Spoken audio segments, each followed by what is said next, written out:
What's up, jobbers, and welcome to the latest edition of the Jobber Knocker podcast. As always, is Nestlemania alongside for the ride is a man that always splits his pants, JC.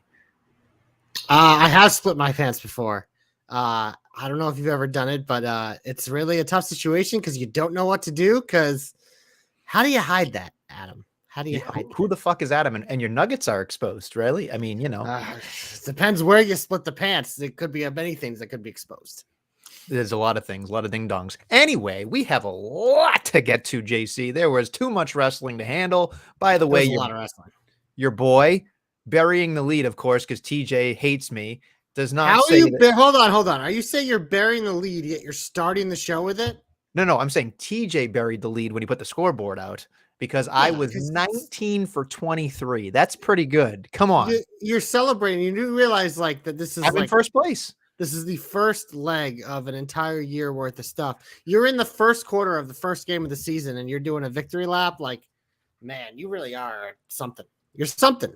All right. Anyway, besides me being something and pretty much the whole damn show, can we decide whether or not we're going to start with the NXT? We're going to start with Double or Nothing, or should we go with Night of Champions? We're going to start with Night of Champions because that was on Saturday. That was first. That was across the world and Neverland. And it started off in Nestlemania with, as expected, the consolation prize, one of the three main events, but can't be a main event if you go on first. And yeah, this was exactly what we thought it would be. Seth and AJ had a decently fun match there, and Seth is the consolation prize winner. So it was a good match. I really enjoyed it. I love the knee story. I thought that was a nice little touch to make everybody go, oh God, did he fucking injure himself again? Thought that was really nice. It seemed like there was a love letter to Triple H with all those pedigrees and pedigree reversals, which I thought was a little much. And then of course, fucking, he had to Levesque himself out of there and give him the title and the whole thing. It was funny. It's not my original thought, but someone else had a great point saying, when you see him win his championship, Seth Rollins, for the first time, and he's whirling it around and he's excited, and this time he got a championship and he just seems so because it's a consolation prize. Seth ain't no idiot. As our boy Joe Pollock states here, folks, it is the CCC, the Cody Consolation Championship. I like that. The triple C. We got the triple B in AEW. Yeah. We got the triple C in WWE. Patent pending. Saves me some syllables because I tend to stumble over the Cody Consolation Prize a lot. So the CCC, I like that. The CCC, not to be confused with the BCC, but we'll get over there. We'll get to the big black cocks. Yeah, but that's beside the point. But so my question is, did it feel like Triple H kind of stole momentum from that moment? It felt like it was weird for him to be out there for me. I mean, it's just that's what it is. You can't help Dana White himself. I was gonna say, you say you want to be Dana White. You know who puts the belts on the champions after a fight? It's Dana White. Is he gonna do that every single time though? That's I think it's just because it was a new championship. So I mean, if they ever make new tag titles, then maybe he'll do it too. But it's like in AEW, they had Bret Hart do it. Triple H just does it himself because he's a mark for himself. Isn't it enough for him just to point at the new champion? Now he's gonna put the belt on the. He's gonna believe me. We're gonna get more picture times later in the show with the new champion, and he's actually close with her for every championship he's ever won. But yeah, that's not where we're going next, Nestlemania. Because next up it is Trish Stratus versus Becky Lynch. And Trish won thanks to assist from Guthrie. Guthrie must have shit his pants in all of his glory that his girl came out from underneath the ring and gave a Z360, excuse me. It seemed like she busted the nose of Becky Lynch. I don't know if her face was busted before that. I don't know, but it was a thing. I will say this much was this match right here bothered me because not only can Trish Stratus not wrestle, but it was like watching someone forget how to walk. Like for me, it was like that. There was a specific moment in that match where Trish should just not be wrestling, where she's trying to do a Boston Crab. And I'm not exaggerating, folks. That Boston Crab might be not just because we're from Boston, but like that was a move that everybody and their mother knows how to do. Yet somehow, some way, she fucked it up. On the long list of other things she did wrong in that match either. But I just don't. She should just talk. She shouldn't fucking wrestle. She's great when she talks most of the time. I just don't want to see her wrestle ever again. And here's the thing. And this is something that people are going to go, oh, where's Danny? Danny's here, of course, so he can age shame me in a second. When you get older, you need to move your move set to a different thing because you can't do the moves you used to be able to do. Half of Trish Stratus's move set she can't do correctly anymore. And that fucking Stratisfaction Bulldog, she just makes it fucking awful. the other person is just lifting her up now, bangarang around, and then fucking bulldog. I'm done. Like, just fucking talk. I'm done with the wrestling. Don't fucking talk. Just wait till Lita comes back for this tag team match. I don't really have much to say about this. I don't really care. It's like whatever. It's good for Zoe Stark that she gets to link up with Trish. Next up, we had another no surpriser, and that is Gunther retaining against Ali. Ali, who got to have his moment, which was cool. Definitely very cool that he came out and showed off everything that he did there. He had a couple of moments in there that I thought were great that made you believe something for. I mean, obviously, he wasn't going to win, but he had a couple of moments where you like thought of like, oh, this would be cool. This might be his moment. So I think that he deserves a little bit of tip of the cap there because he made a believer for like half a second, and then you went, no, it's Gunther. Don't worry about it. But it is what it is. Yeah. Anything else? You want to move on? Yeah. This like the beginning of this was a little bit of a slow start, but next up we start to get to some of the real action here, and that is Asuka and Bianca Belair. A very unique finish here in Nestlemania, which I kind of enjoy, with Asuka kind of like having the residue and scraping the eyes of Bianca to pull off the victory. And we really thought this was probably going to happen at WrestleMania, and they didn't do it. And this kind of felt like, yeah, we probably fucked up. We wanted to pad Bianca's stats a little, but yeah, let's go to Asuka, because it just felt like if Asuka didn't win this match, like the character change was just like doomed, because it'd be like to fail twice with this new character. So I think it was the right move, but I am curious what happens next, because even though Asuka is the new champion of the Raw Women's Championship, they're still on SmackDown. So she'll just go to Raw. It'll be great.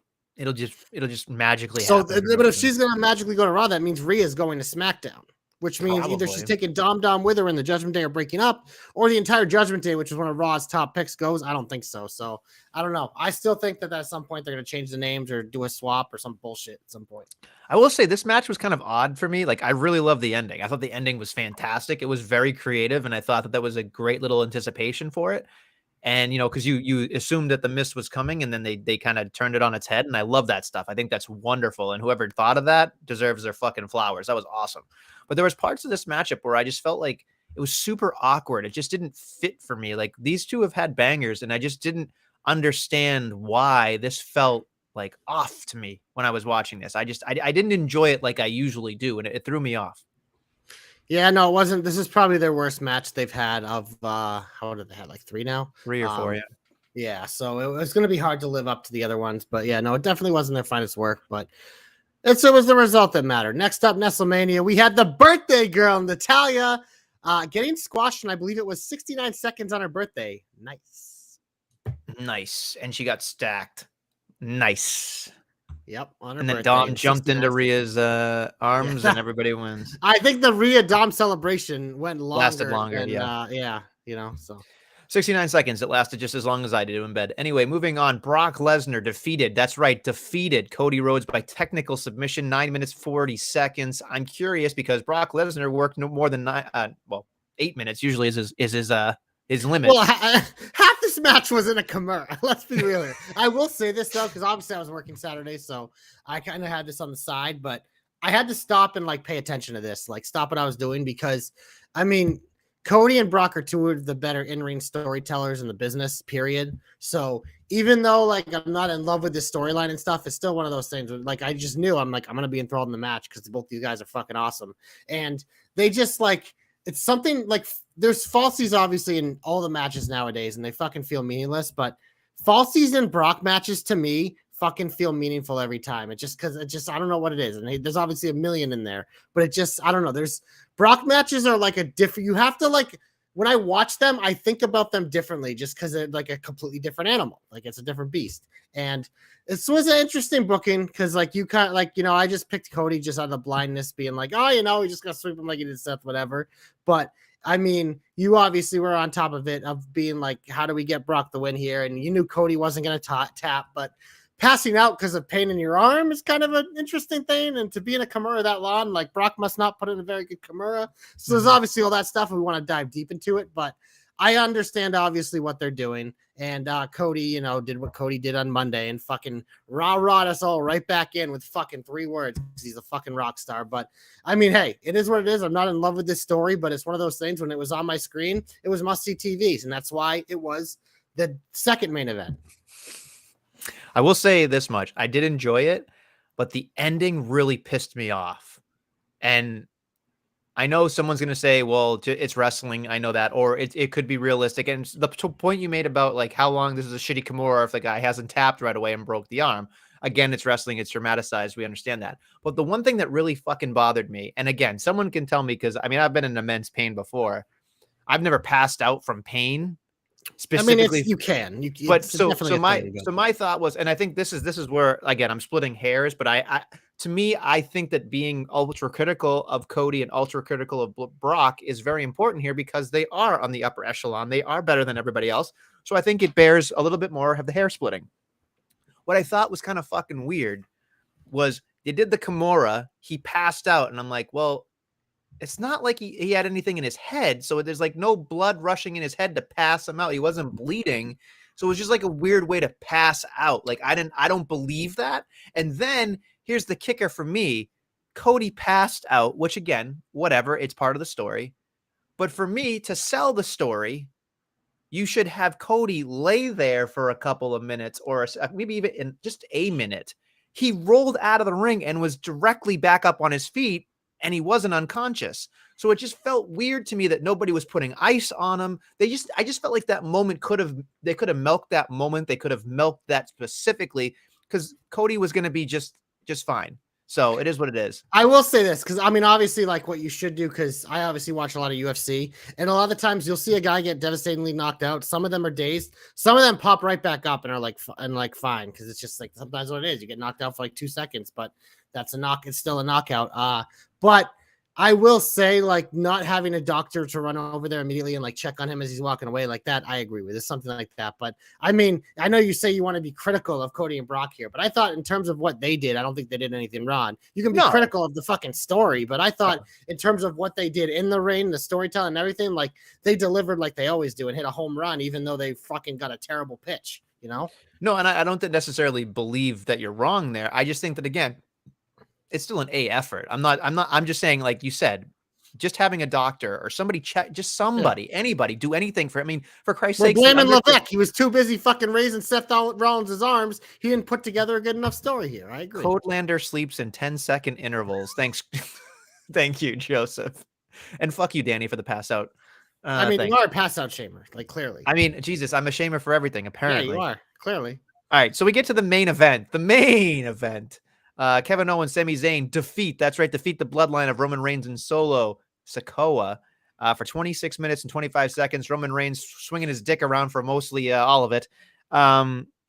Obviously, there's a lot of brouhaha, a lot of gaga, as we say here. First, the Usos come in. They miss the super kicks on Solo. Then we have they hit Solo by mistake, yeah. Yeah, they hit Solo by mistake, so that was a big deal. And then fucking, Roman unravels and then pushes Jay, then Jimmy, or Jimmy, then Jay. And then, of course, super kick party from Jimmy. They used his real name with Joe. I thought that was a nice little touch again. We're bringing it back full circle. And then watching Roman Reigns technically lose, looking up at Sami saying, "You want these, you can't have them." I just thought that was such a great fucking bit. Who the fuck is Joseph, right, Joe? Not you. Another Joe. I will say, again, masterful cinematic storytelling in the wrestling world here. I am curious to see if we get the Usos versus those two. Or Jimmy and Roman have their own thing first. I don't know. Do you care about that enough? Here's the thing. Here's the problem. Is like, I don't mind them having the tag match, but when we do that, it's just like that means he's not defending the title. That's why I thought like if they do it, like I could see Roman like getting a pair of tag belts and you had the Usos going for like, it makes sense. But also like if he's just gonna fight each of his cousins one-on-one, it's like, so he's defending these titles, but not against number one contenders. He's defending them against like two guys that are never gonna sniff a world title. So that's again, it comes down to like this storyline would have been so fucking perfect if he would have lost because it's like the unraveling of the bloodline, but like with him still having those championships, it's just weird because they're going to do the unraveling of the bloodline story, but it's like he's still cucking those two titles and just not defending them. So it's one of those where it's like, I'm so torn because obviously it's the same thing. When they get in the ring, when Roman's in a ring, it's fucking masterful. When Usos are in the ring, it's masterful. Like the storytelling, the wrestling, everything is fucking beautiful. Like you said, cinematic masterpiece. I love it. But it's just like, everything around it makes everything else around it. It's just still so flawed. So it's like I can get excited for the Usos finally standing up to Roman and then seeing how Solo's going to react and stuff like this and whatever. But it's at the same time, it's like, well, SmackDown's still in a position where he's their world champion with 2 of those titles and he's not doing anything. You know what I mean? So it's still a very mixed bag where I absolutely love what I saw on screen on Sunday or Saturday. That was awesome. But I'm still like everything around it is just like, yeah, they could do a tag team feud, but then it's like, well, he's still not defending the championships. Or if he takes them individually, it's just like, really? We think Jimmy or Jay are going to pin him for a championship? So it's right. It's but tough. So let's play this what if game. Obviously, Jimmy probably won't, but I feel like Jay could be out of the two, the more realistic of somebody beating Roman Reigns. So he's not going to be Roman Reigns, but he could face Roman Reigns. Right, but I think that's the thing. Jimmy hasn't had his moment with him, so I feel like that's going to happen, especially with the super kick thing. So I'll be curious to see what happens. But again, I'm on the same track as you. As all this could take place without championships being involved. At least I think it could be. Yeah, no, and that's what it's always gonna. It's that black cloud from WrestleMania that, like, I know we're in the 3rd inning or whatever you said, Roman, but it's just like it just makes everything more difficult because it's just no matter how much of a good time you're having, that cloud is still there, just waiting to pour. So overall, Night of Champions. It wasn't their best pay-per-view of the year, but I thought there were certainly the moments. There were the nice surprises, the ingenuity, and I thought that the last 2 matches delivered big time. So I would say I'd give it a solid 6. I'd go higher than that because I think just with the 2 matches at the end, it's at least a 7. But the beginning was a slow start. But yeah, it wasn't. It was fine. It was definitely not the best premium live event of the weekend because that went to NXT. Which we'll talk about later in the program. However, we should gamble a little here and go get a little double or nothing. Talk about the worst premium live event of the weekend? Well, you said it, not me, Bubba. So, sounds pretty universal. I mean, unless if you obviously have extreme bias, but I mean, it depends on who you're talking to, honest to God. So, listen, I'll be honest with you here. I did not watch fully the pay-per-view. I watched as much as I possibly could. I watched a lot of highlights here. It's a lot. But we'll get through this. Jeff Hardy and Matt Hardy and Hook beat Ethan Page and the Guns 15 minutes, 10 seconds. Everybody, talked about the Jeff Hardy thing. Clearly, I believe that Jeff Hardy was doing the leg gimmick and everybody is just idiots for not noticing that, but that's just me. But again, I don't really care about this particular feud, nor do I care. Yeah, what's tough about this feud and match is just like the Guns were just your tag team champions, and they're already like put here. It's just like AEW, like we make fun of how terrible they are with booking their women's division, booking their tag division the past year. Like they got lucky with the Acclaim because besides that, Tony's done a fucking terrible job. So it was just a weird thing for me that it would just, I don't know, it just kind of devalues everything that the guys that were just your tag team champions, they're already stuck in this little hee-haw feud on a pre-show. Hee-haw. Yeah. Orange Cassidy wins the 21, Blackjack Battle Royal for the International Championship, 22 minutes, 25 seconds. I love Orange Cassidy. I love the finish with Swerve. I thought that was great. The finish was great. But as you want Domi's notes from this match? Yes, please. Domi's got some good notes. This is my favorite one. Keith Lee has gone from moving like Bam Bam to Mark Henry quicker than expected. Note number 1. Note number 2, they have no idea how to book Bandito.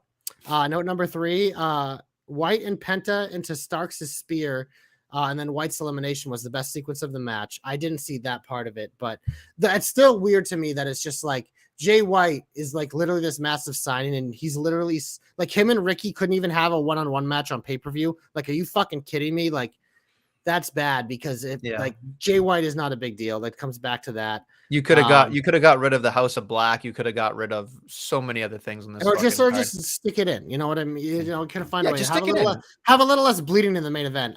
He does say Dustin botched the Crossroads, which was a fucking disgrace. Which the other guy who tried it that night nailed it. I thought we'll talk about that later. But he did say he was glad Swerve was the last man in there. And I am too, because I do think Swerve has been really good for AEW since they picked him up. And there's been a lot of starts and stops, I feel like. And it was weird to me that him and Keith Lee have still never had that payoff. So it's I don't know. Well, if you're watching Rampage, apparently they no, but are they never had the payoff. It was expected it was going to be like Keith Lee and Dustin versus Swerve and Brian Cage on the pay-per-view, and they're like, nope, we're just gonna stick them in the Battle Royal. So I don't know, man. It's just it's AEW is a mess lately with a lot of their stuff. Moving on to the next bit, of course, Adam Cole Bebe defeats Chris Jericho in an unsanctioned match after referee stoppage. Now, I can't believe I said that exact thing, that referee stoppage in an unsanctioned match. I think that's the biggest exclamation point here. There was a lot of gaga, which obviously we love. JR got his coffee spilled. He was very pissed. That seems to highlight everything. So I'm curious. For me, I'm not going to beat a dead horse here, but having an unsanctioned match in the middle of the fucking card, that's rough. For something that didn't need an unsanctioned match. Yeah. Like this was unnecessary. Jericho right now is not on a good run. He devalued Adam Cole in this feud. He devalued Britt Baker in this feud, and then they throw in Saraya too. Like this is just a fucking mess. But also, like, Sabu was supposed to be the fucking special guest referee, and apparently Aubrey Edwards was doing everything. So just like, well, Sabu probably needed to not be there considering what was unraveling on Twitter. So that it wasn't unraveling. This was all known. They like all this I know, but they ignored nothing. it. This was no new information. No, he was. No, I think he got knocked out because he's fucking old and stinks. So Joe Pollock says she stopped the match of punches. So I think that's the biggest gripe across the board, whether you're an AEW fan or you're not. An unsanctioned match should not end unless it's a pinfall or, a submission. So it felt kind of awkward. We're not done with this at all. I did not love it. It's just shit. It's shit. And the mixed tag match they're going to have next is going to be fucking shit. Like, it's shit. Get it off my TV. Speaking of things I'd like on my TV that I don't want actually anymore is FTR defeats Jeff Jarrett and Jay Lethal here at 20 minutes on the dot. I mean, I love FTR. I want to see them wrestle, but I just don't want to see them wrestle against Jeff Jarrett and Jay Lethal anymore. Like we said in the preview, it's like for some reason Jarrett and Lethal get the tag title shots. I mean, like we know why they did this. It was a feud with like Mark Briscoe, and he was the referee in this match, and there was a bunch of nonsense and gaga and shit. But yeah, it's like get FTR away from these guys. Let's get back to having tag team banners and rebuild this tag division, which should have fucking banners all the time, but we're stuck on all this bullshit. Yep. And then moving on to something that to me was a head scratcher, 3 minutes and 5 seconds, barely just over the jobber alert. Toni Storm, your new AEW Women's Champion, and Jamie Hayter in the house, apparently hurt. So they couldn't do much with her. And this was just kind of a rough go because I feel like it fucks up Wembley going forward because we had an epiphany last week when we talked about Britt Baker versus Jamie Hayter at Wembley. Doesn't seem like that's going to be a thing. I don't know if Toni Storm and Saraya. It feels like Saraya's the leader of the group, but now Tony's but Saraya's over there jerking off Jericho as they're taking on the Adam Cole Bays and Brits. Like this is a fucking mess. Obviously, it sucks that Jamie's hurt, and that's why they probably did this. But to put it just back on Toni just seems like a massive step back with how fucking terrible her reign was and shit. And now it's just like now the title is mixed in with all this nonsense. So. Yeah, this was a weird one for me. And it sucks because Jamie was doing such a great job. I think that's the hardest part. Like Jamie was kind of like riding the ship, in my opinion, of the women's division. Like we all loved watching her wrestle, so we were rooting for her. So for this to happen kind of blows for everybody involved. Anyway, moving on. The House of Black takes on the Acclaimed and Daddy Ass. 15 minutes, 30 seconds. Didn't need to be 15 minutes and 30 seconds. I'll tell you that much. It was, to me, not necessary at all to even have this matchup and to watch. The only thing that was good was the fucking rap about Dominic and Rhea, and that was the beginning. And then after that, let's just fucking call it a night. Their fucking lighting design makes me feel like I'm in a Thunderdome or I'm at some cheap fucking theater watching the fucking planetarium or something around. It just doesn't make any goddamn sense to me. I love fucking everybody in House of Black, but I mean, Jesus Christ, what are we doing here with these 6-man titles? I don't know. I'm just done. This feud was rushed too because it felt like it had a little more legs, but yeah, no, it definitely didn't need to happen here. I don't want to shit on AEW. I want to have fun here. I'm cheering for them. But then they have this thing. Jade Cargill beats Taya Valkyrie at 8 minutes and 50 seconds. And then, of course, because she's hungry for more, getting her 60th win, she calls out the open challenge. And Chris Statlander beats her in, yes, folks, 48 seconds. You're bearing the lead. First of all, Jade's entrance, super hot fire. One of the best entrances AEW's ever done. Like, pretty girls walk like this. I'm not going to do the dance for you because I can't pull it off as good as she did. But if you haven't seen it, check it out. Jade is a fucking megastar. And I hate this is how the title reign ended. If you told me that this plan has been for Stat to beat her eventually, then yes, I'm all for that. Statlander's amazing. She's believable with Jade, but god damn it, Tony, you always fucking do this shit. You have an opportunity to do a really fucking good feud.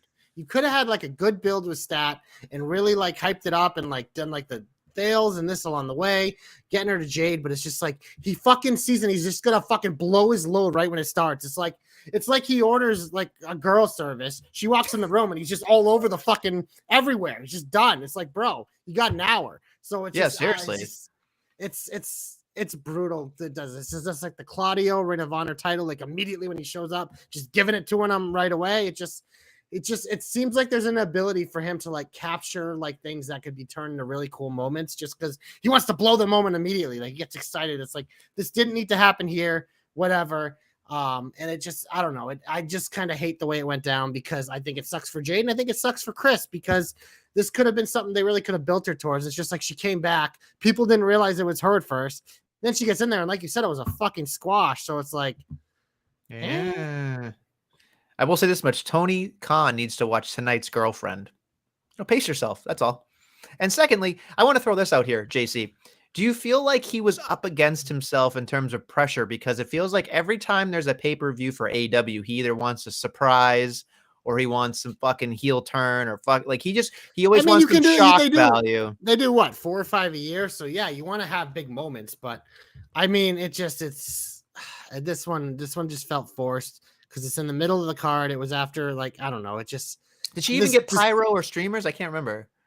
I don't think I watched it because you can actually watch the full match on Twitter because it is that short with all the celebration and the stuff before. But yeah, no, this was a bad call and it sucks because Jade's run was something really, really special. Like it was a special streak and the person who was beating that, it could have been a really cool lead up for it. It didn't happen. So it is what it is. It's just magical in my mind that something that was 60 wins was done for in 48 seconds. Finito. You know what I mean?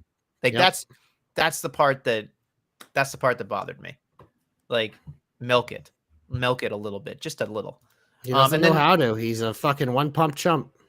He doesn't know how to milk a cow. Anyway, moving on to 27 minutes 50 seconds. MJF retains against all the fuck boys. To me, this was the best match on the card by far. But I will say, JC, him screaming and talking throughout the match was my favorite part of this entire thing, with the exception of them all doing their mentors' finishes, which I'm sure you. That was my favorite part. I fucking marked out huge for that. I thought it was so cool. It was good. I just think that MJF proved once again, in my opinion, like we talked about before, that he is just on another level comparatively to these three. Sammy, congratulations. You're going to be a dad. That's awesome. Great place to do it. But still, the three of them just, I don't care. I just get Jungle Boy. Like Jungle Boy, you got to figure something out because this kid is just, Darby's going to be fine because Darby going to Darby. Yeah. But man, like it just, and Sammy's going to Sammy too. Sammy will just do some crazy ass shit. Yeah, no, Sammy's fine. Sammy, whenever he gets in the ring, he always fucking performs well and he's fucking so hateable. That guy's fine. It's like Jungle Boy. It's like, you have cool music, bud. So did Bobby Bubble Wrap. By the way, I wouldn't mind for Jungle Boy to turn heel because at least that might give him some sense of fuck you. Capable of it though? I think here's the thing. What if he rejoined Christian? What if he just lets Christian fucking drag him around and fucking be his manager again, like he is for Luchasaurus, who also can't talk? Like, just like it's because I don't believe Jungle Boy can do it on his own. Oh, you know what? I'm sorry. I totally skipped Wardlow, by the way. It's Christian Cage. Now you brought that up. So yeah, that was my second favorite match because there's a lot whatever. Fucking Wardlow doing massive spots like a beast. Yeah, I'm sorry. We buried that. I'm sorry. But no, it's just Jungle Boy. What else can you fucking say? And then we get into the yuck at the end here. The main event, 27 minutes on the dot. The Blackpool Combat Club wins against the Elite with, of course, the turning of Takeshita, which was fucking seen a mile away on this program. But everybody else was fucking shocked and hate fucking Takeshita. But honest to God, like, if they're going to try to make Takeshita something special, they better put him up against Omega, especially with Donnie, the big thumb. Well, I think it's clearly leading to something with Ibushi too. So, well, Ibushi. So that's the other thing too, is like we're headed to fucking War Games at some point. So I mean, you know, I don't know this. I don't care about this shit. I don't I care will say about this this much: blood spot fest bullshit. Like, I just don't the care. exploding sneaker was pretty cool, though. I will say that much. Like, as Yeah. a shock value, it was pretty cool. It was a good, and it went better than their fucking death It was match. You better know than what? the fuck. I was gonna say the exploding ring. Remember that? That was that was that was like watching a sparkler blow up. It was rough. That was rough. Oh. Um, I listen, Joe. They're not going to blow their load on. Well, they did before with Adam Cole and Brian Danielson. So I guess you're right. But I don't think Coda was going to show up. I think they're going to milk that, hopefully. But Who who the knows? hell He's knows? probably be there on Wednesday when Tony has fucking 15 special announcements. Do you think the first Collision will have fucking War Games in it? Because that was where my brain went. Because it's like a month away, right? I don't know. I don't know. Because they're It's not going to just have it's- like who gives a shit about Takeshita versus Omega? They haven't made it a big deal yet. I feel like it's gonna be like a fucking 6-man fucking nonsense fest. Like, that's what they're leading towards here. All right, It'll probably be at Forbidden Door. Yeah, that's true. But do you care? I don't know. Like I said, I'm not really into this, like this feud, especially. It's just like it doesn't do much for me. And then like that match, I didn't watch it. I have no interest in watching it because I don't need a bloody spot fest. Like, it just whatever. Not what I need, Adam. Not what I need, baby. Who the fuck is Adam? Anyway, moving on. Let's just get on to the rest of this part of the show. Let's get into the regular show now. Always in the shine, much like Mandy Rose, who was with all her girls out on the water, which I'm sure everyone who listens to this program saw on Instagram because, well, we all know. But Nestlemania, we are going to start on Monday Night Raw. And can I ask you a question? Yes.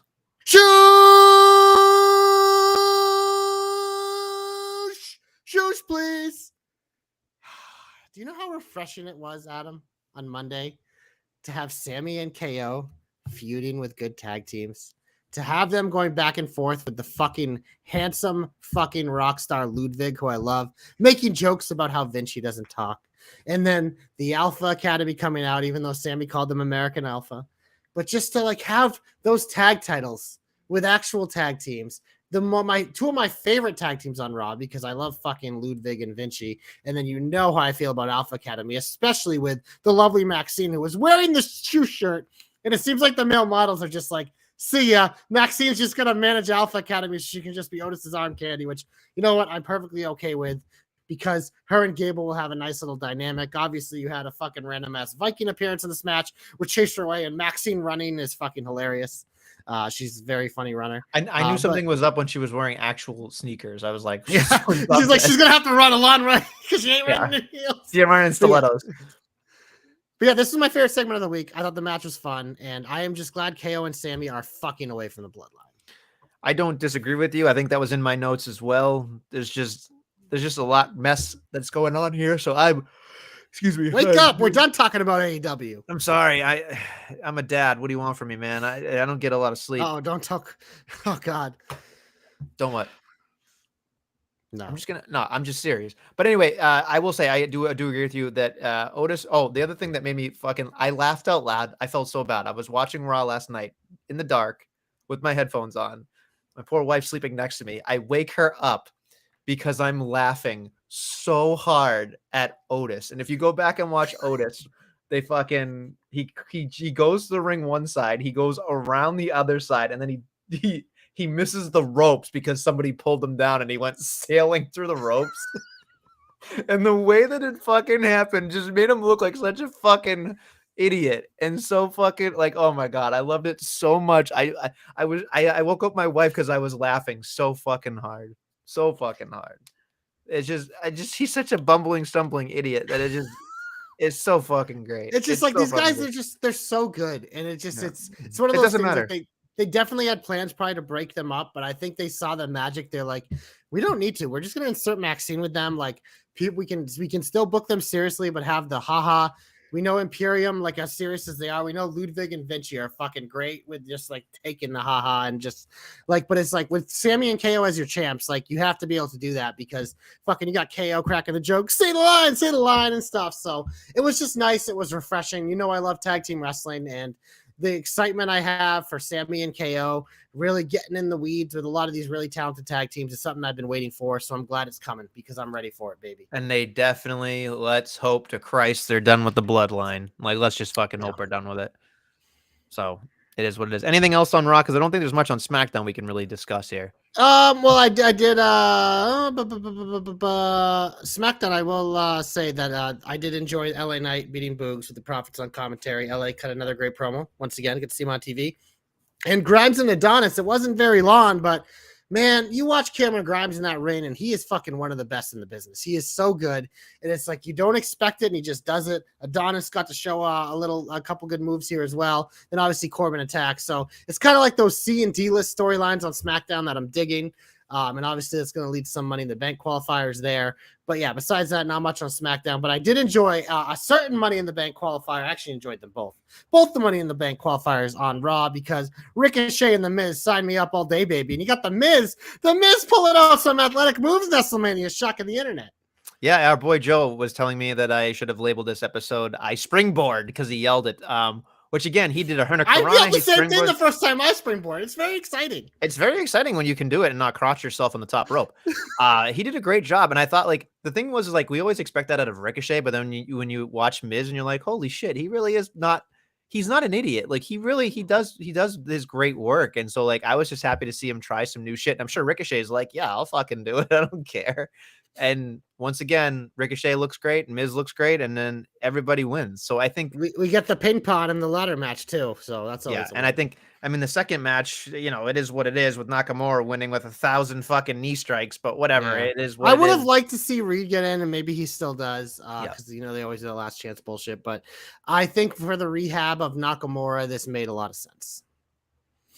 Do you think they're going to have like a last chance thing? Because I feel like they do that every year. It's interesting because the way they're advertising the ladder matches, there are only 6 people, which means there's only one more from Raw in. So, and there's none of the Judgment Day guys have got an opportunity, stuff like that. So it's going to be interesting. Maybe they do end up doing 8 people, but if they really are only doing 6, which the graphics seem to indicate, that means there's only one more slot for the males on Raw. So I don't know. It'll be interesting. I don't believe Ricochet and Nakamura is the guy. You know what I mean? Like no. And like we also got the tease that Riddle is going to have a chance to be in this. So I don't know, but it's one of those.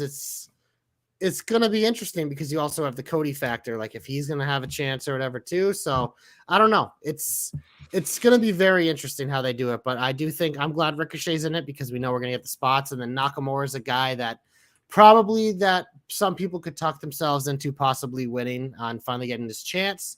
I'm not one of those people, but I understand him being in the match. I think this Money in the Bank briefcase might as well just be the CCC cash in, like the quadruple C.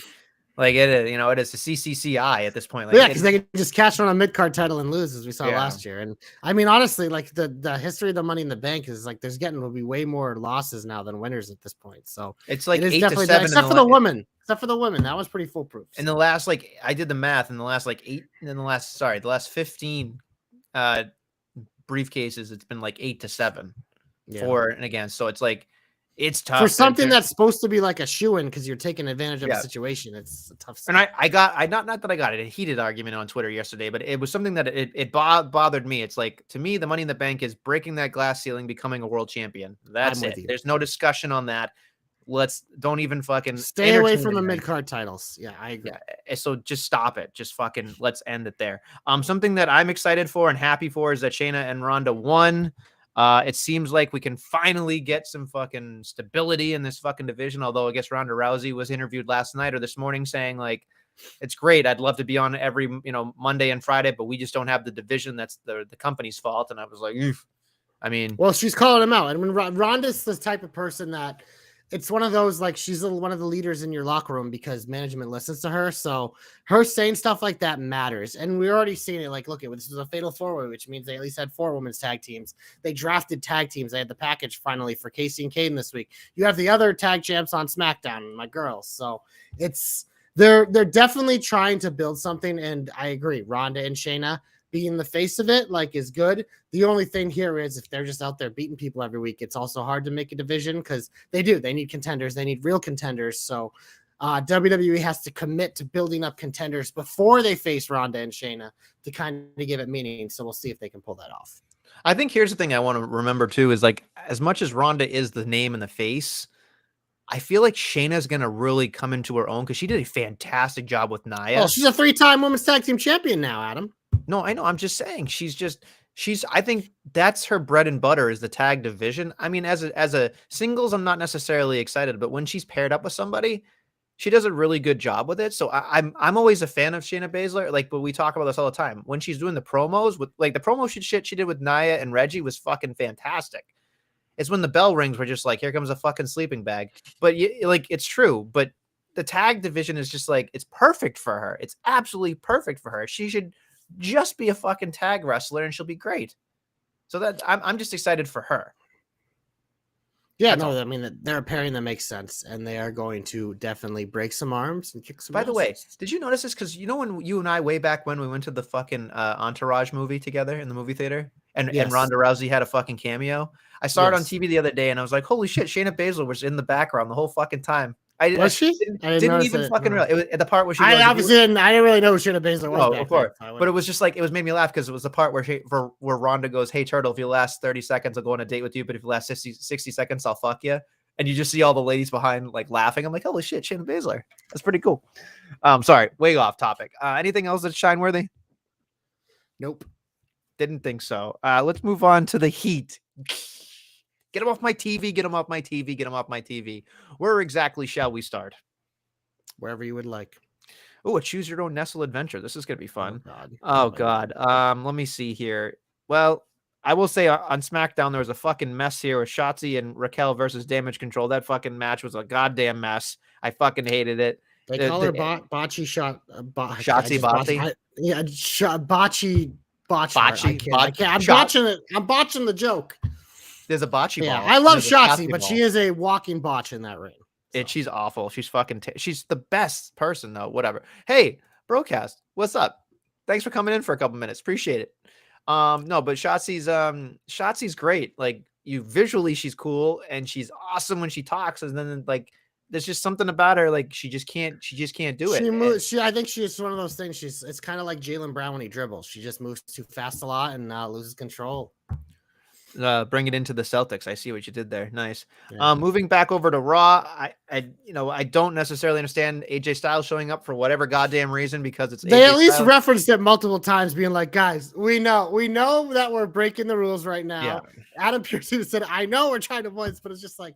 It's like, then why are you doing it? I know why they're doing it because they wanted to like have him pay homage to Seth and put them together, and then you get the Dom jokes. I will say that the segment with Judgment Day was fucking great, and they're making fun and laughing at Dom when Rhea suggests he could be the one to beat Seth, Which and he means goes, he's gonna "I win. beat you." That was my favorite part. He's like, "I beat you," and he points at AJ. I was like, dude, this kid, like, I don't even like maybe they planned that, maybe they didn't, but either way, every time he's asked to execute like this little sniveling shit heel shit, he fucking hits it out of the park. It's so good.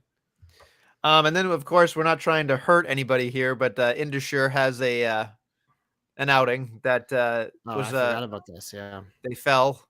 We'll leave it at that. And a terrible choke slam as Danny Grimwood had to text us to let us know what was going on.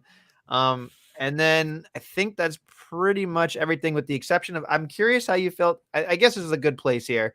Two things very quickly that I wanted to bring up.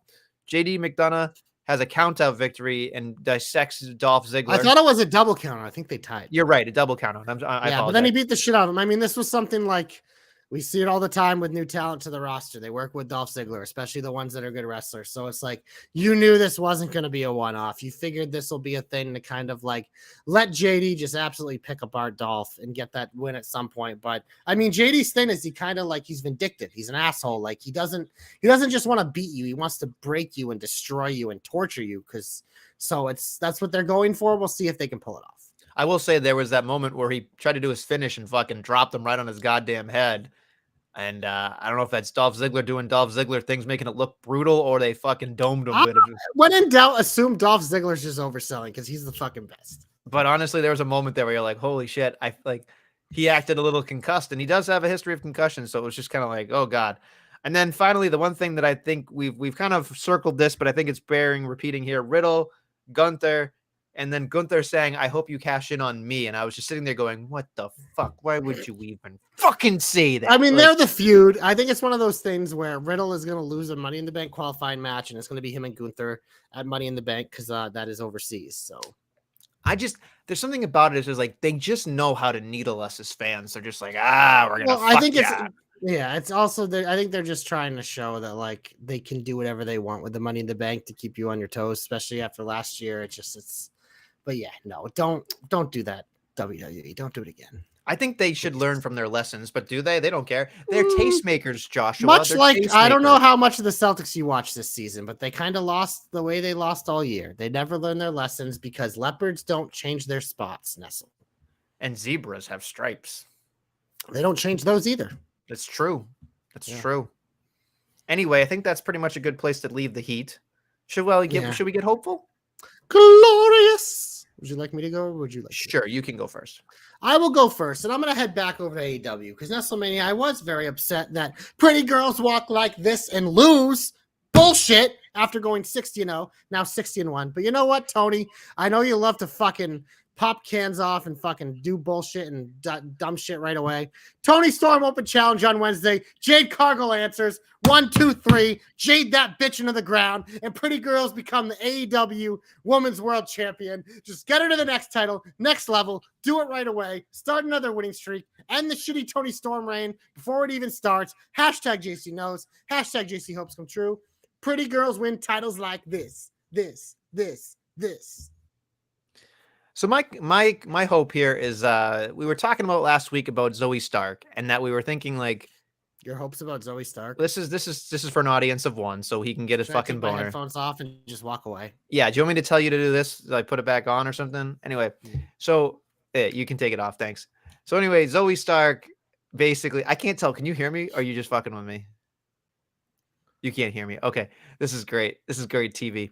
So Zoe Stark has now aligned herself with Trish Stratus, and now that I think it's funny that if Trish Stratus isn't in the Money in the Bank, that Trish Stratus costs Becky Lynch the Money in the Bank if she's going to go climb it, and Zoe Stark actually wins it and cashes in and becomes the Raw Women's Champion, and then has to say thank you, Trish, and there it is, and then everything is going to be about Zoe Stark with Trish under her tutelage with Becky Lynch chasing, which I think would be pretty cool. So there you go. Put your headset back on. Go ahead. Hello, McFly.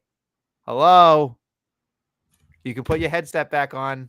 We're back? Yeah, we're done. Sorry. Yeah. That was I was spoiling NXT for myself on Twitter. Yeah, I guess so. And you ignored my entire hope, so you didn't have to. You said Zoe Stark. I don't care. I was just trying to get creative with it because I feel like this is the most anticipated she's been since she's fucking arrived. So I'm just trying to help out here. That's all. Okay. Good for her. The way to go. Wonderful. Your hope stinks, Nestle. You know what stinks? There it is. You're a fucking asshole. Yeah. Where did you fucking come from, you dick? Huh? I'm surprised he's awake. It's past his bedtime. Yeah, he's a fucking overgrown fucking grandpa. This guy. Sons of bitches. Oh, should we go? Your hope stinks. Yeah, let's get our comeback on. Don't call it a comeback. She's been there for a lot of years. Well, a lot of different places for a lot of years. Nestlemania, you ready for this? My comeback is going to Karen Jarrett because she hit that fucking annoying ass stupid referee in the face with a goddamn guitar. So Karen Jarrett, your husband sucks. You kind of suck too, but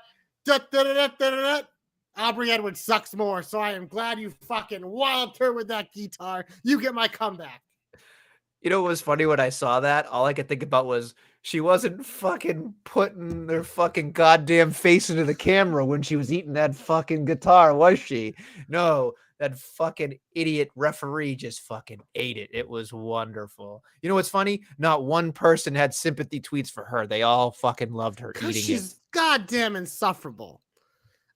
First of all, if you're a fucking referee, I shouldn't know your goddamn name. That's the flaw with the NBA, and that's the flaw with AEW. I shouldn't fucking know because you're a goddamn referee. You're a sideline player, and she fucking likes her and the Remsburg guy. They want to be the fucking, fuck off. Get out of here. Come on. So I think she got hit in the face with a guitar. I think it's all Ed Hockley's fault. I'm just saying, the man wears a fucking child's medium and fucking flexes when he fucking but he just got like that because whatever, he didn't try to do it. He just got it because he was jacked. Can't help it if he's fucking jacked, man. That's not true because here's the thing: when we were working together, I'm not going to name the producer, but they made me do an Ed Hockley montage of. Well, yeah, because he talks to. There's always those. There's flexes. There's a couple. There's a couple of those in the NBA. I'm not going to give them the clout by naming the name, but when they do the replays, they like to over explain a little bit. So. What, you mad at Scott Foster didn't save your greenies? Oh, here we go. The Scott Foster couldn't have saved them from shit in that game, man. It's not a thing. This is not the Celtic Knocker podcast, Josh and Joe. All right, we're done. We're done with. Is Joe not a local fan? I thought he rooted for the Patriots. He just Joe hates the Patriots since Bledsoe. Okay, so he's just one of those. He listens to too much talk radio. He's an old man who hates new things. The end. All right. Well, the Celtics, the good old days. All their titles came from a long time ago. Because I think they believe. Yeah, well, that's the only one, and they should have had multiple there too.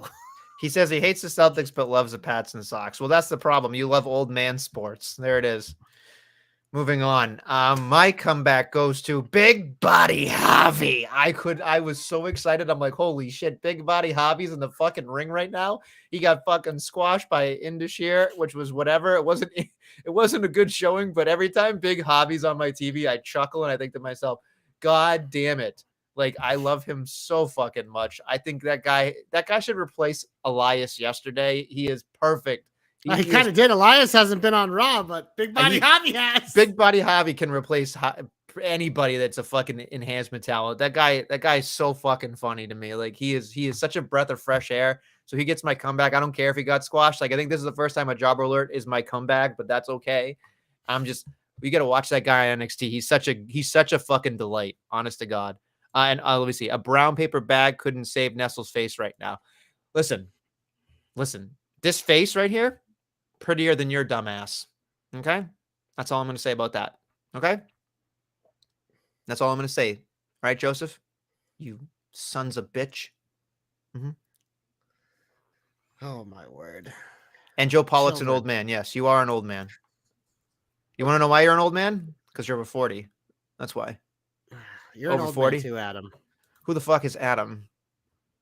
That bandana can't even save my hairline. Excuse me while I take my bandana off and show off my glorious locks while you are considerably balding by the second.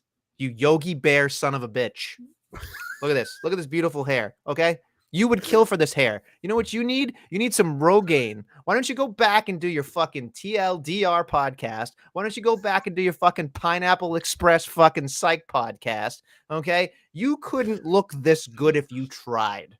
Okay? You got him. You got him, Doc. You got him. Nestle is unraveling on the podcast. I hate him right now so much. He has no idea. Nestle, face for radio. Listen, Danny. Kick back and relax. Danny, listen. As somebody that is equally as attractive as me, I will take that insult, okay? But I will not take it. I will not take it from somebody like the Backcracker. I am way more attractive than the Backcracker. All right? That's all I'm going to say. Oh, how dare you, sir? How dare you come on this you program? You want to cut promos on any of our other listeners? Look at this now? Your mom's in the house, by the way. God. Your mom's in the house. This is great. Your mother is a saint for putting up with you, Joshua. I mean, hey, she created me, so. Well, yeah. So, we have to be on our best behavior now that your mom's in here. So should we get to the big old finish? Yeah, let's get to the big old finish. Nothing Shane heard before. Nestlemania, we're gonna get to NXT soon, but we do have some Money in the Bank qualifiers to preview coming up on SmackDown. We have, this is a battle for the internet's hearts right here. Montez Ford and LA Knight, yeah. You know who I want? I want LA Knight, yeah. Whose game is it? LA Knights. If he's not in it, I'll be fucking shocked. I really will be. We'll all be very pissed. But whatever. But we also have a women's Money in the Bank qualifying match. The first one, it is Lacey Evans versus Zelina Vega. I'm going Lacey because I think it's time. It's time to start fucking getting her on TV as a heel. She can feud with Bianca. Let's do it. Listen, it's Zelina Vega because she's been on TV. The end. I don't think it's going to happen. I think it's Lacey Evans. This is how you get her back. On Raw, we also have two women's Money in the Bank qualifiers. We have Nestle's favorite wrestler, along with Guthrie, Zoe Stark taking on Natalia, who's somebody out there's favorite wrestler, and Becky Lynch taking on Sonya Deville in the most. Well, you know what? I want to say it's maybe the most predictable thing ever, but there is a world where Becky Lynch isn't in the Money in the Bank ladder match. If you would listen to my hope instead of taking off your headphones like a jackass, you would have understood that my hope was pretty good. Your hope from 8 months ago was Sonya Deville winning Money in the Bank. So, Well, yes, that's your I did chance. want that, but now that Zoe Stark is in the mix, I feel like it makes more sense to give it to Zoe Stark. That's all. Wait, you hoped for Zoe Stark to get Money in the Yes, Bank? I did. That's why you took your Thank headphones God off. I turned off my headset because we would still be stuck there and me fucking yelling at you. Oh, I'm me? joining in. Doc, Danny, let's go. Get him. Sick him. This You know what? nonsense. You know You what? hope for Zoe Stark to win Yeah. Money in the Bank? Are Yes. you a fucking moron? Yes, I am. Oh, Yes, I am, God. Joshua. Dear God. Listen. All I'm gonna say is it's something. No, it's not. Anybody else. Literally anybody else. Nestle's hopes are weaker than his hairline. I'm telling you right now, this is I can't how do I even respond to something when I have incredibly good hair? I don't understand. Like you, sir, you look like a buffoon, Joseph. Like you look like a dog. You look like an absolute dog. Like a dog? Yeah, he just looks like an ugly dog. He looks like a pug versus like, look at this face. Symmetrically, this hair is fantastic. There's no fucking hairline. Give me a break. By the way, Joe Stopper said grammar checked your mother and grammar checked fucking Joe here. So I don't know. This is getting out of control, by the way. I don't know why they get taking pot shots at me. I didn't even ask for today. Now knowing what your hope was, it's all very warranted. But yeah, I think that's it for Raw and SmackDown. We should talk about NXT, huh? Hey. Yeah, we should probably talk about Battleground, by the way. NXT Battleground, the best show of the weekend. It kicked off with an absolute banger with Wesley, one of the greatest mid-card champions of recent times, retaining. I was excited that it was a good way to start off. Wesley was doing yeoman's work because I thought those other two. Something about Tyler Bate. I feel like he's lost his luster. I mean, he's never going to be what he was when he sure showed up because he was a new shiny toy. Somebody said he was doughy. And I was he's never really been super fit, though. No, but he's not as doughy as Trent Seven. Remember him in AEW? No, I remember, yeah. I don't know. It's rough. It's just rough. And then again, like Joe Gacy, like it's like Kevin Owens and Bray Wyatt together. I love Joe Gacy. I think he's so good. I just hate that gimmick. When he fucking does the handspring backwards to Jiri thing that he does, I'm like, look at this big fat guy in a diaper. Like he is. He's Kevin. He's like the next Kevin Owens. Like we always Kevin joke Owens about how diaper. NXT has the replacements for everyone on the main roster. It's true. Like Joe Gacy is Kevin Owens' replacement. Like it's someday, it's just like that's what it is. Like yeah, the only thing softer. The only thing softer than that is guys' nipples casting couch. Oh my God, this chat is on fire tonight. Good God. Oh my God, casting couch. You would be so lucky. You would be so lucky. Moving on to the next thing in NXT. No, I'm done. Okay. He loves the sisters, baby. I will say Noam Dar loves the sisters because your girl Lash Legend was with him. The other girl, I don't know her name, was with him. That oral medicine guy was with him. Literally, Noam Dar's got a faction, baby. Literally everybody in that faction is fucking terrible. And to add to it, the Heritage Cup is the worst fucking idea I've ever seen in my goddamn life. Oh, Jesus Christ. No, I did because I watched it. I was curious because I never watched that part next to UK. I stopped watching before that was a thing. And I was like, you know what? This is different. I don't hate it. Listen, I will say this much. You love the UFC, so maybe that's where the fucking connection is, but I'll tell you this much: fucking starting and stopping a goddamn wrestling match makes no goddamn sense. It fucking takes the ebb and flow out of it. Also, it's for a trophy. I don't appreciate different cultures, things in the way they do them because I'm a Brit shamer. Here we go. I'm waiting for Danny. It'll be in the fucking chat. It'll Danny on cue. On cue. And honestly, it's an NXT UK trophy. That thing's fucking dead. Fucking dead. They didn't even bother with Cup, it. Adam. Yeah, but it says Heritage. NXT. It doesn't say Heritage on it. It says NXT UK Cup. Is what it says on there. Heritage Cup. You're terrible. You know what? It's not even a cup. It's a fucking trophy that's just ugly as fuck. I should have gave my comeback to Lash Legend just for you. I will just say I hope we get Lash out this week. Lash Legend is the worst women's wrestler I've seen since Kelly Kelly. That's the end. True. That yes, it is true. That I can remember anyway. You're a hater. No, I'm not a hater. And Bertsky said Jakara is the name of the other girl. That sounds correct. So yeah, shout out Jakara. Yeah. Shout out Nobody Lash cares Legend. about anybody shout in out that oral feud. medicine. So go. Oral medicine. That's the other guy. I don't know his name. His name's Oral Medicine or something like that. No, it's not oral medicine. It's like Mensa, isn't it? It's Oral Medicine. No, not medicine. Mensa. Yeah, Oral Medicine. I was asleep for that match too, Bertsky. And you want to know why? Because it fucking started and stopped because it had 15 fucking goddamn rounds. That's why. You know what? You guys don't appreciate Brits, and you don't appreciate Dragon Lee. I appreciate Dragon Well, Lee. I thought it was Brit. interesting. He was not a Brit. I was intrigued. It was different. I think you're full of shit is what I think. I think you're full of shit. Next up, we had the match that was, it was definitely a violence. Dragunov Outlast Dijak. I was boned up for this one, and then I thought the finish was sucky. Like the fact that he jumped off and fucking just elbowed him into a fucking chair. I'm like, that's it? That's it? You're going to laugh at this? Danny saying oral medicine is what Nestle needs for the shit coming out of his mouth. Nailed it. Wow. Wow. Oh. You know what's terrible about Danny is that he's fucking, what is it, like 7 a.m. where you are? What is it, like 3 a.m? How old, like, what is it right now? You're also a time shamer because you don't have enough respect to know what time it is in England. What is it, like, was it like 3 o'clock in the morning there? It must be like 2 or 3 o'clock in the morning. And you're up here talking to me. What are you at work? Jesus Christ. It's not a low 2 a.m. 2 a.m. Good God. You're at 2 a.m. and you're fucking with us. God bless. Yeah, that's God where bless. you should be. There's no place I'd rather be at 2 a.m. than giving you shit. Listen, you deserve it. Listen, oral medicine coming out of my mouth. I thought that was great. That was perfect because I'll remember that, Daniel. I'll remember that, Daniel. All right. You know what else? You know what the Creed brothers are going to remember, Adam? They're going to remember Gallus retaining after Ava Rain took out Ivy Nile. I don't give a shit about anybody in that match. I'll be honest. Gallus. Wow. Fucking boring. Fucking the Gallus boys on top. Again, another fucking, you're shaming fucking across the pond. Jesus Christ. Oh, someone came from NXT UK. Nestle's going to shit on him. He called Tyler Bate fat. He said the Heritage Cup is stupid. He doesn't care about Gallus. I like Pretty Deadly. I like Pretty Deadly because they're entertaining and they're fucking awesome. So you know what?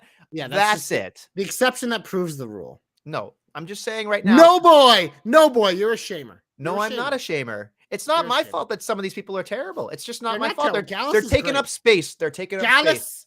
Gallus boys on top. Gallus boys won't last a fucking minute in the fucking main roster. I'm sorry. They just won't. Got reverse Nestle curse. They're probably going to be champions this time next year on the main roster. You know what they are? They are generic. They are worse than generic. They are the CVS brand of medicine. That's what they are to me. You are just such a hater. You know who's definitely not generic though? Hold on. I just want to say Bertsky says, I hate that. I agree with Nestle here. See? I would be careful always like having Bertsky agree with you because I don't know if you've seen his food takes, Nestle, but who Bertsky has bad takes? Nestle putting on his choker. He must be recording on the couch after the pod. Listen, at least I have a sex life. You've been drier than fucking toast for a very long time. You said you get a quarterly statement from your wife. So how about you do that again? Oh wait, is it time? Is it a full moon? Okay. Then knock it off. Oh my God. All right. The two of you get a room. I'm trying to get through NXT. It's amazing that I'm not the one for once holding up the show. Oh, please. This entire chat is dedicated to giving me shit. I didn't even start anything. Hey, I can't help it. You get what you deserve. I can't help that I'm everybody's You're taking a lot villain. of explosive super kicks to the face right now, and I'm enjoying it. Okay. Anyway, can we get through this, please? Next up, it's Tiffy time, baby. We're having epiphanies every Tuesday night for the near future. Love Tiffany Stratton. She's the right choice. I wore my Mandy Rose shirt because there we go. They're apparent. She has arrived. Tiffy time in NXT, baby. I think this was the best match on NXT. Really? I think it was the best match. Well, it was better than anything on Double or Nothing, in my opinion. I don't know if this was the best match in NXT. Really? You gonna say the main event was? I like the main event and the opener better than this, for sure. No, I don't like this match. I like this match because I'm high on both these women, but I thought there were some points in this match where it was kind of not the best. Which I'm surprised that you're a woman shamer then. Didn't pick up. No, I'm definitely not. I think anyone who listens to this program knows like how I glow about women's wrestling, where you're the one who usually shits on it. But that's not true. That's not true. I've not said anything bad about women today. Not today. Not today. Not today. But Tiffy time is here, and honestly, she just looks like a champ. So I'm excited for her. I'll tell you this much: I want to invest in Valkyrie or whatever her name is. I just think her Valkyria. It's too hard to pronounce. These fucking names are getting out of hand with me. Like when I still don't know what her gimmick is, but I think it's cool. I liked her little intro package. I don't know. There's something about her. I really like her, but it isn't there. They need to figure it out because it is. I don't understand it, but I also think I'm not supposed to understand it because she's supposed to be mysterious and she has wings and shit. I don't know. There's definitely a disconnect, but at the same time, I'm connected, if you know what I mean. Hey, we can ask Dr. Joe Dickhead over here which fucking closest Marvel character this fucking woman is, because he loves his goddamn comic books. Did you see it? How is JC a woman shamer when he's been podcasting with Billie Jean King for years? You know what's funny? You know what's funny? You know what's funny about Joe is he keeps going to the same fucking joke that I look like Billie Jean King. You need more material. Go back next week. Go to it. If you have a good joke and if you bring it out at the right times, no. Especially he used that on a joke against you, which is a good job by Doc. No, I would say this much.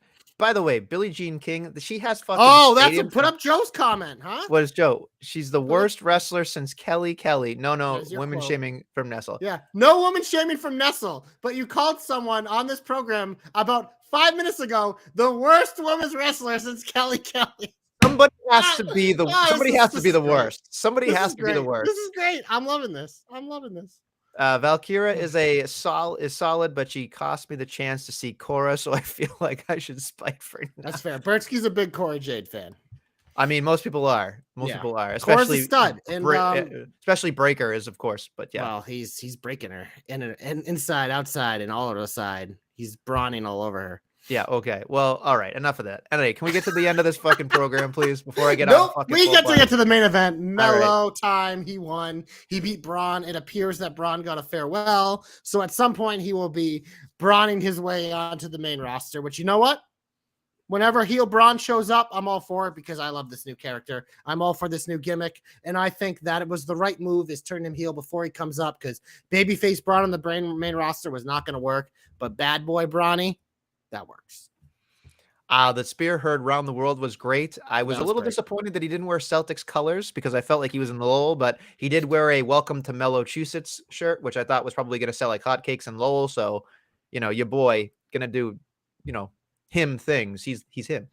So, I'm happy he won. But yeah, Braun Breaker needs to go to the main roster. I don't know, probably after SummerSlam, maybe. But yeah, I would think they're probably gonna work on some stuff with him. But I would think he's the guy they're gonna have a big moment debut for at some point. So I wouldn't. They're gonna make a big deal about it. Honestly, they should just call him Steiner because if they have Braun Breaker and Braun Strowman, it's like, are you just gonna call one Strowman and one Breaker? Are you gonna call Battle of the Brawns? Are they gonna be a tag team? Ooh, I don't know.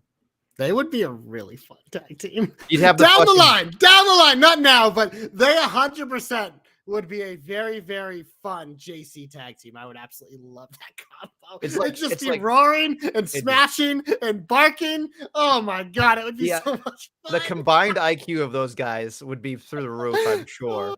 But now you're an IQ shamer. There it is.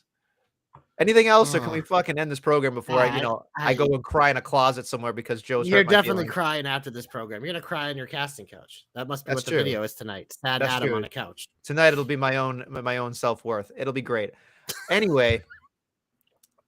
Anywho, we'll be back next Tuesday. We're gonna be on Tuesdays forever now because the Celtics are dead. R.I.P. Nestle's a chat shamer now. Okay. Jesus Christ. Well, anyway, thank you for listening to this week's Jobber Knocker. I'm going to go excuse myself and crawl into a hole after this fucking shellacking I've gotten by everybody. And hopefully I return next week instead of crying or having a replacement so I don't have to deal with you chuffas. Anyway, on that note, thank you for listening and anticipating everything we do here on the Jobber Knocker. We'll be back next week with more Jobber Knockery.